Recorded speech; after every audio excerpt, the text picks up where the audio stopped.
Vicenza ieri, oggi e domani. Il ritratto della città del Palladio svela una realtà in rapido cambiamento. Innanzitutto aumentano, sebbene di poco, i residenti, 84 cittadini in più nel 2024, con un totale di 110.555 abitanti.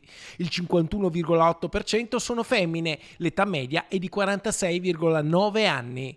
Stranieri in diminuzione leggera rispetto all'anno precedente, 15 in meno, oggi sono 17.491 e rappresentano il 15,8% del totale dei residenti.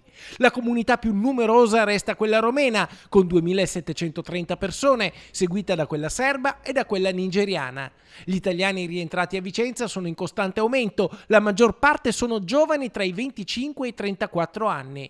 Purtroppo invece nascono sempre meno bambini, 711 quelli iscritti all'anagrafe in un anno, 22 in meno rispetto al 2023. D'altra parte, anche i decessi fortunatamente sono in calo, in tutto 1190, 63 in meno dell'anno precedente. 267 i matrimoni celebrati, 24 in più rispetto al 2023, il 79% con rito civile, il 21% con rito religioso.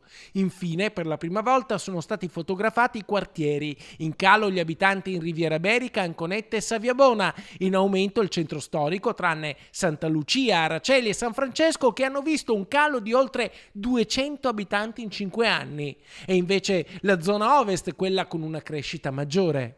La zona di San Lazzaro vede più 255 abitanti, tutta la zona ovest quindi, e la zona di Santa Bertilla e Maddalene più 350. Sono davvero numeri importanti in 5 anni che non si vediamo in altra parte della città. E c'è un timido anche da segnalare aumento in centro storico con più 111 abitanti.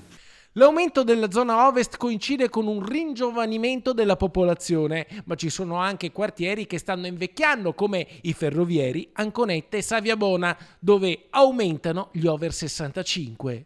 La cosa interessante sarà usare questi dati anche per lo sviluppo strategico della città, perché vedere dove ci sono le varie generazioni, le varie famiglie serve proprio anche a sviluppare urbanisticamente e strategicamente la città.